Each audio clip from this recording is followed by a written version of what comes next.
Saya Andri Tunggal dan saya adalah seorang content creator dan ini adalah sebuah respon terhadap beberapa pertanyaan teman-teman tentang masalah mental health yang dialami oleh anak-anak muda hari ini.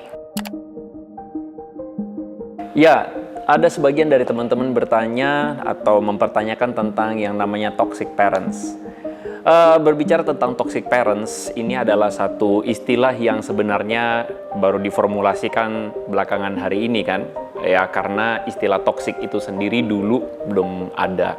Jadi istilah toxic ini jadi rame belakangan ini karena ini istilah yang menggambarkan bagaimana sesuatu itu menjadi berdampak atau membawa dampak yang buruk atau dampak yang negatif. Nah, makanya digunakan istilah toxic atau beracun ya. Nah, mungkin sebagian kita agak kurang enak ya dengernya ya, toxic parents, kok orang tua kok beracun. Karena memang orang tua itu mungkin kita bisa generalisir, orang tua pada dasarnya adalah pribadi yang baik, yang memelihara kita atau yang membesarkan kita, dan kayaknya kurang pantas ya dikasih label toxic begitu ya. Cuman sekali lagi mungkin ada orang tua yang mendengarkan video ini, ya jangan baper terlebih dahulu begitu ya. Jadi ini cara anak-anak muda kita untuk membahasakan bagaimana mereka merasakan sebuah pengaruh yang mungkin buruk yang dirasakan dari orang tua, dan kita mungkin harus jujur berkata pada diri kita sendiri bahwa tidak ada orang tua yang sempurna, bukan? Nah, karena itu ketidaksempurnaan orang tua itulah yang dinamakan atau yang diistilahkan dengan istilah toxic parents. Ya, jadi toxic parents itu sendiri adalah bagaimana ada efek negatif yang dirasakan oleh anak-anak dalam karakter atau dengan cara membesarkan orang tua yang akibatnya berdampak buruk pada mental anak.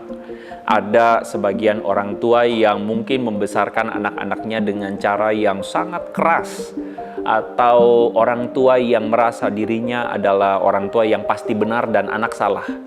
Nah, itu dikategorikan sebagai toksik juga, begitu.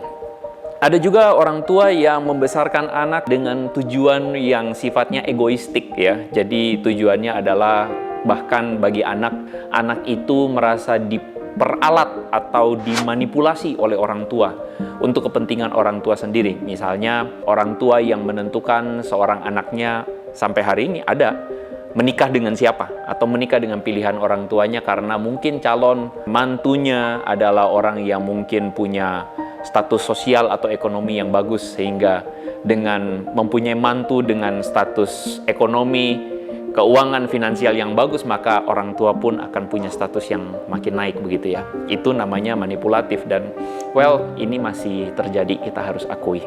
Jadi ini adalah bagian pertama yang nanti akan kita bahas selanjutnya dalam edisi-edisi di Hello God. Dan ini adalah bagian yang memantik kita untuk jujur dengan diri sendiri. Mungkin sebagian dari teman-teman merasakan rasa sakit atau pain atau mental yang mungkin tanpa sadar terganggu karena ada orang tua yang tidak sempurna, yang akhirnya kita menyebutnya sebagai toxic parents.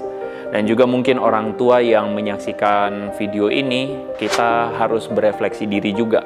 Kita merendahkan diri dan kita berefleksi, apakah jangan-jangan kita pun telah menjadi orang tua yang toksik atau melukai hati anak-anak kita.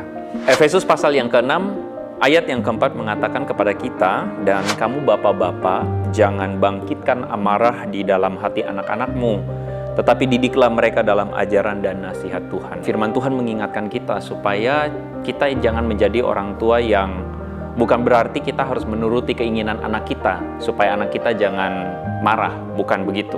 Bukan berarti juga kita memanjakan atau menyenangkan anak kita, juga tidak demikian.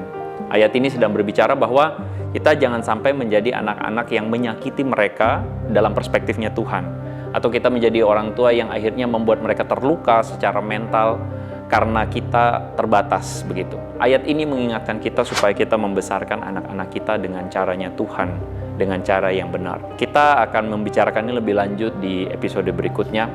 So, buat para milenial atau buat teman-teman Gen Z, anak-anak muda, ini penting untuk kita bisa saling bisa merefleksi diri kita juga, dan juga buat orang tua ini juga penting. So, kita ketemu lagi.